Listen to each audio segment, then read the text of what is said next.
어깨만 스쳐도 인연이라는 말이 있죠. 그런데 지나가다가 어깨가 부딪혔다는 이유만으로 행인을 마구잡이로 집단 폭행한 20대 일당이 붙잡혔습니다. 부산 도심에서 일어난 사건입니다. 이 아나무인 20대들의 범행 당시 모습부터 보시죠. 지난달 3일 새벽 4시 부산 중구의 한 거리입니다. 흰옷을 입은 남성 일행이 보이는데요. 이 남성 누군가와 이야기를 하는 듯 하더니 갑자기 주먹을 휘두릅니다.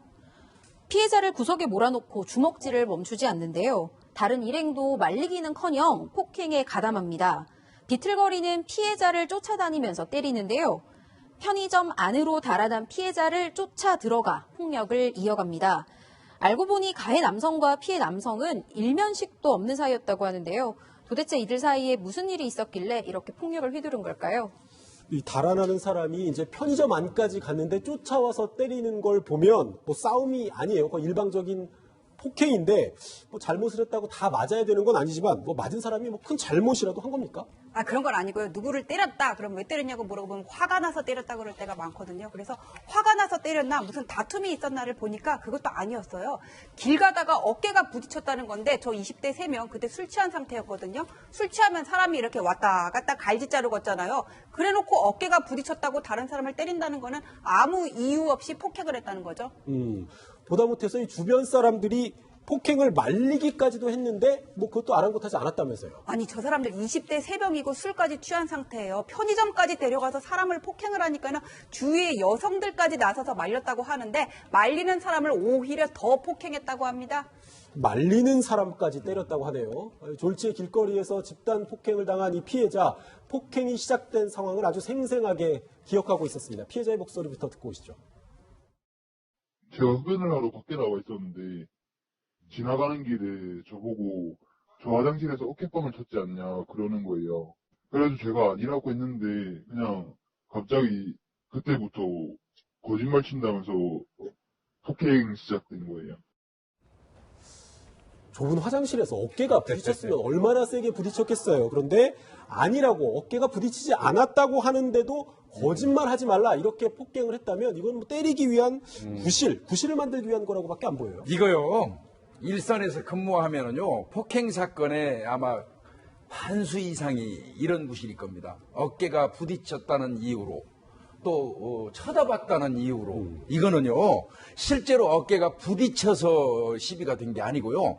늘 그 시비거리를 준비하고 있는 사람들의 어떤 구실일 뿐이에요. 그래서 이 경우도 지나가면서 어깨만 살짝 스쳐도 일부러 이제 이들 사이에서는 뭘 어깨빵이라고 얘기합니다만은 자기들끼리는 어깨빵 하는데요. 어깨빵 이 자체가 시비를 걸기 위한 어떤 그런 수단일 뿐이에요. 그래서 이 사람들은 뭐 이게 아니더라도 또 이번에 이 피해자들이 아니라도 다른 사람들을 대상으로라도 일부러 부딪히고 아마 폭력을 행사했을 겁니다. 네, 말씀해 주신 것처럼 어깨를 부딪혔다는 이유로 사람을 마구 때린 이 20대들 경찰이 붙잡고 보니 이런 폭행이 처음이 아니었다고 합니다. 경찰의 이야기 들어보시죠. 네, 솔직히 앉아있다가 뭐 서로 눈빛 마주치고 왜 쳐다보고 이 상황이고 뭐 서로 교행하다가 어깨 살짝 스치고 간 부분에 대해서도 이제 얘가 따라가서 이제 시비 거는 거예요. 우리 선은 송치한 거 다 찌면은 억수 많거든요. 또 1월 달부터 계속 있었거든요. 네. 송치된 사건도 한 2-3개 있고, 3월 달부터 이제 쭉 시합하고 있다가 이제 갑자기 5월 말쯤에 계속 들어왔거든요. 술만 취하면 모르는 사람을 따라가서 사소한 이유로 폭행을 한다. 이 정도면 뭐 폭행 자체가 술버릇이라고 해도 과언이 아닌데 저 같은 사람은 뭐 어깨를 접고 다녀야 될 것 같아요. 대체 얼마나 많은 사람들이 이 사람들한테 폭행을 당했다는 겁니까? 숫자로 정리를 해드리자면 지난 3개월 동안 이 남성에게 폭행당한 피해자는 총 14명입니다. 이 피해자들은 각각 전치 2-3주의 부상을 입었는데요. 주로 이 남성과 일면식도 없는 사람 혹은 그냥 길 가던 행인들이었습니다. 경찰 조사 결과 이 남성은 술을 먹고 길을 걸어 다니다가 그냥 어깨를 부딪히면 바로 시비를 건 거예요. 그렇죠. 대표적인 수법 2개를 말씀드리자면 부딪혔어요, 누군가. 그러면 사과를 하라 이렇게 요구를 합니다. 먼저 사과해라. 나에게 사과해라. 그런데 부딪힌 피해자들이 나는 부딪힌 적도 없는데 이렇게 주장을 하면 그때부터 시비를 붙기 시작한 겁니다. 상습적으로 주먹을 휘둘렀는데 두 번째 패턴이 또 있습니다. 술집에 앉아 있다가 어떤 사람과 눈이 마주쳐요. 눈이 마주치면 너 왜 나 쳐다봐? 이러면서 또 시비를 걸고 주먹을 휘두른 거죠. 이렇게 많은 사람들이 피해를 봤다면 한 사람 정도는 뭐 항의를 해보든지 할 것 같은데 맞서지도 못하고 항의하지도 못한 이유가 있었나요, 변호사님? 피해자 대부분은 이제 온몸에 문신이 있는 이분들을 보면서 문신을 하고 예, 있었다고요? 온몸에 있었다고 합니다. 그래서 조직폭력배라고 생각해서 제대로 이제 저항을 하지 못했다고 해요.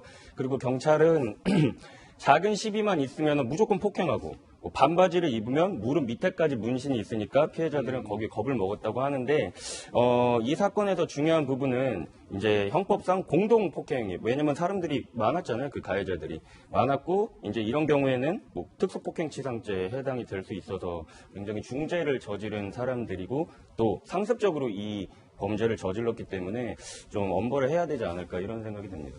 문신은 뭐 요즘 개성을 표현하는 수단이라고는 하지만 뭐 목욕탕이나 뭐 아니면 찜질방 같은 데서 뭐 용이니 물고기니 호랑이니 이런 거 온몸에 새기신 분들 보면 저도 옆에 오면 되게 위축되거든요.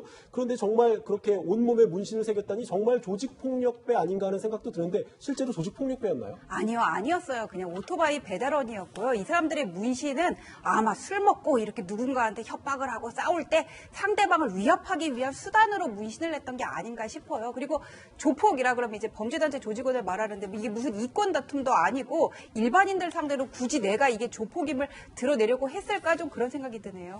경찰 입장에서는 피해자가 한둘이 아니니까 이 사람들 다시 풀어주면 또 비슷한 사고를 칠 것 같아서 글쎄요, 뭐 이 사람들에 대한 처벌은 어떻게 됐나요? 아마 이들이 이런 범행을 하기 시작한 거는 1월경부터인 것 같습니다. 그런데 아마 1, 2월경에는 크고 작은 거는 아마 불구속 수사가 된 것 같아요. 입건됐어도.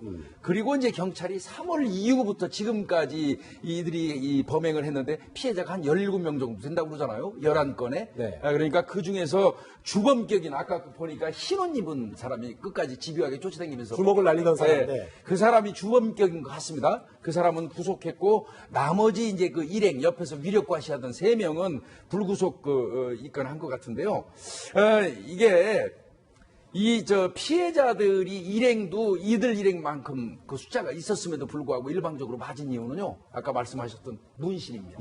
예, 문신 때문에 주눅이 들어가지고 조직폭력배인 줄 알고 이제 그 대응조차도 못했던 그런 상황인데 문신의 어떤 위력인 것 같습니다. 네. 술 취한 사람이 친 사고는 뭐 사람이 아니라 술이 나쁘다 이렇게 관대하게 봐주는 시선이 있는데 그걸 믿고 거리를 무법천지로 만드는 사람들까지 관용을 베풀기는 어렵지 않을까 하는 생각도 듭니다. 다음 화제 이슈들을 살펴보는 사건 돋보기 시간입니다. 첫 번째 돋보기 열어주시죠.